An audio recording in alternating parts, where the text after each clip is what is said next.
So boom, we got to see it, and the long build of suspense about this episode is, well, let's find out. Doctor Who's Season 1, boom, Episode 3. Caught in the middle of a devastating war on Castellarian 3, the Doctor is trapped when he steps on a landmine. Can he save himself and Ruby, plus the entire planet? It just sounds so good. Was it as good as I had hoped? We open up to a war-torn planet being introduced to two soldiers, Carson and John. The surrounding scene helps us see how bad this war has gotten. The conversation between John and Carson gives us a lot of questions. This interaction and back and forth between these two characters sets up some nice backstory as to what is currently going on in the environment. Talking about the mines migrating, I took this as the mines literally move around on their own. A little bit dangerous if no one knows where they are, no? We get some thoughts on where the Custodians may be hiding in order to make their next attack, with Carson sharing that some of the men think the Custodians are in the fog, like they're made of fog. But John reassures us that the fog has been analysed and it is just fog. Taking us out of the story for a second, this is setting us up to be extra cautious and focus and overthink every situation, as there appears to be doubt about this in Carson's mind. We're also introduced to John's daughter, who later turns out to be Splice. In such a short sequence, this father-daughter relationship was set up very, very well. There was depth to the relationship, and this was only at the beginning of the episode. Carson then goes on to mention the ambulance, in which John gets a worried look on his face and advises that he will be fine. As this is an ambulance, we just believe it is there to help anyone who may be injured during the war, and personally I thought nothing more on this. John has an injury to his eyes and the algorithm has been haywire with the ambulances recently, so we know that they're trying to avoid capture. During this, Carson falls down into a trench and stands on a landmine, which implodes on him, and this is where we get to meet our beloved Susan Twist. Will take an estimate of 4 weeks to recover from. He fails the medical and is terminated by the ambulance and turned into a smelted body. I'm not gonna lie, I thought this was a flare or something, only to land on a landmine. We hit the credits and I swear these look different from the previous weeks, but upon checking this, I was wrong. They're completely and utterly the same. I don't know, this episode's intro just looked more vibrant and colourful for some strange reason. I must say, I loved this cold open. It was just so Doctor Who, and I really got my, oh, what is going to happen here? It grabbed my imagination. Ruby hears the Doctor singing and is asking all the right questions because she's asking him why he's singing. And I mean, after the Devil's Chord, he must still have some groove in him, but nah. Immediate tension and suspense. I could not keep my eyes off the screen through this full entire scene. I was left feeling slight anxiety as Ruby was away trying to find a counterweight for the Doctor so that he could regain his balance. And then, what do we get? A moment of pure bliss. This couldn't have came at a more perfect time in the episode. We're so nicely reminded that it's Ruby's first time on a new planet. And her reaction to this is so relatable because I was literally doing the same thing. And the Doctor nicely narrates this scene, using this to help distract himself from his impending boom. During this sequence, we do get some really good character dynamic between the Doctor and Ruby Sunday. This was to be expected anyway because of their dynamic and chemistry in the previous 3 episodes. We already know they're a good fit, but I specifically like the line when the Doctor says, "I'm going to be very cross at you for a very, very long time," and Ruby follows this up by saying, "Not that long, babes. You're standing on a landmine." Damn. That was just funny. This shows that the two of them have got a great bond, and by sharing this moment it makes the two of them laugh in a very serious situation, showing there's always room for laughter in your life regardless of what situation you find yourself in. Ruby apparently can't do things with countdowns, and she needs something more rhythmic in order to hand the Doctor the counterweight in order for him to regain his balance. She suggests a song, and this left me thinking, could this be in relation to the song within Ruby's soul? Can she only focus properly if music is involved? Like, I'm a little bit confused. Why music seems to be becoming a theme in this series. We've now got the Doctor singing and Ruby requesting music for countdowns in this episode. So I'm thinking that music might actually have something to do with the overall series, to be honest. But the episode continues to build suspense and anxiety as the landmine appears to start going off again. The lights start to light up one by one, and this starts to freak the Doctor and Ruby out, and the dynamic here, like in this scene, it just bounces back and forth. The character building here has been so greatly done that you literally believe that the two of them are in this situation. We eventually get to a scene where we're reintroduced to John's daughter, Splice. who's out looking for her dad. As we know, Ruby and the Doctor know he was turned into a smelted body by this point, then later learned her mother had also passed away, or as it was said in the episode, gathered up. This is further touching on the theme of foundlings and orphans. The Doctor and Ruby both know that Splice is now orphaned. After this exchange, they both share a look that just shows they know what each other is thinking. Splice activates the smelted body. Yeah, I don't know if I'm really digging this name for this, whatever it's supposed to be, but I just don't know if I'm loving the name Smelted Body. Anyway, because Splice mentioned her name, this brings out her AI dad and she goes on a tangent and just elevates the situation all over again. So you're back to suspense and anxiety waiting for this landmine to go off. Ruby calms Splice down.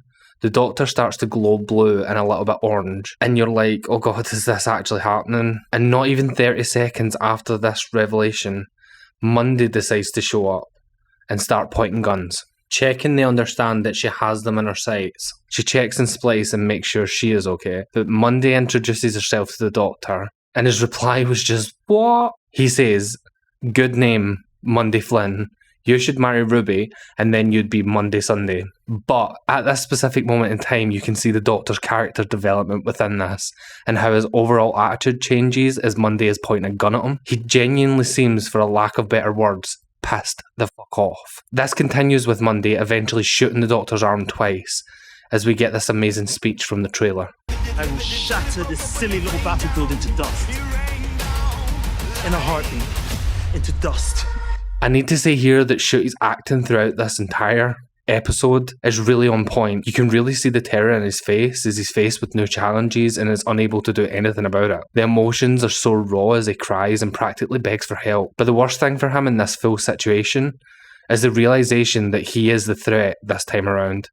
Because if this bomb goes off, because he is a Time Lord, the effects will be catastrophic, as the landmine is not made to work on his DNA. Because of the gunshots earlier, this alerted the ambulance, and in order to distract it from going to the Doctor, Monday advises Ruby to shoot her on the left arm.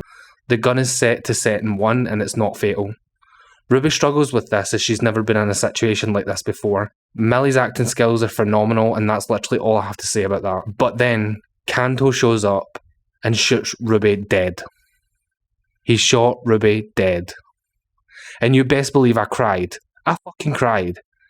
I really thought the theories on Ruby were not going to be real and that we wouldn't lose her in this season. As Ruby lays on the floor, the ambulance attaches to her and starts reading out her details, such as her age, which in this episode is apparently 3082. But what can't be decided by the ambulance is who Ruby's next of kin is. Well, we'll have to wait for this one. I will talk about the snow in my Easter egg section at the end of this video. After this tear-jerking scene, the Doctor shares that he has figured out that the soldiers are fighting their own technology.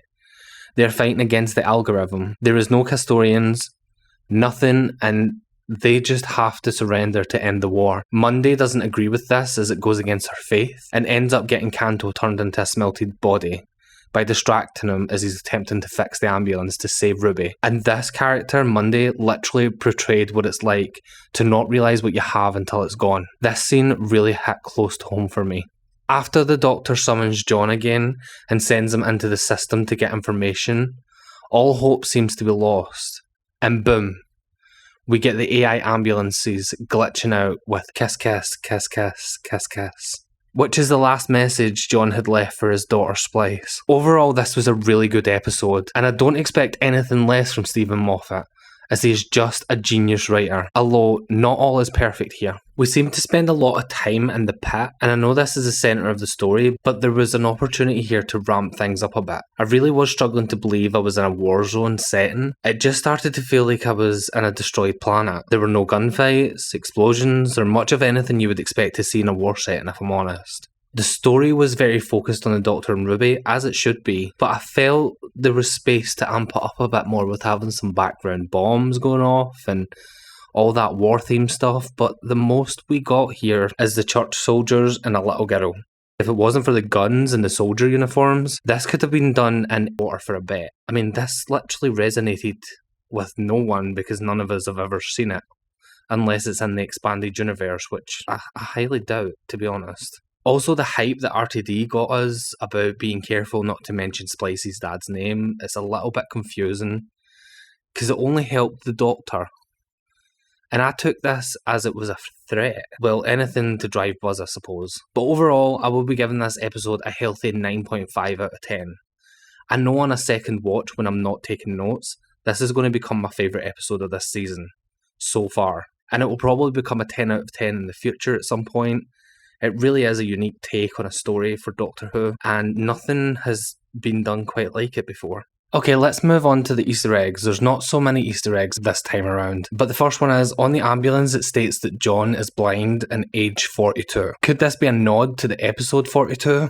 We know Steve and Chris Chibnall and RTD are good friends, so it could have been paying homage to a friend here. The next one is, ambulances are seriously given the Wire vibes from the episode The Idiot's Lantern. Doesn't come out the screen per se, but it kind of gives that vibe. We also have Susan Twist again. We already knew she was going to be in this episode, but I feel we got to see more of her in this one, which was nice. No further clue as to who she is or how she ended up the face of an AI, but could this be because she is Susan Triad?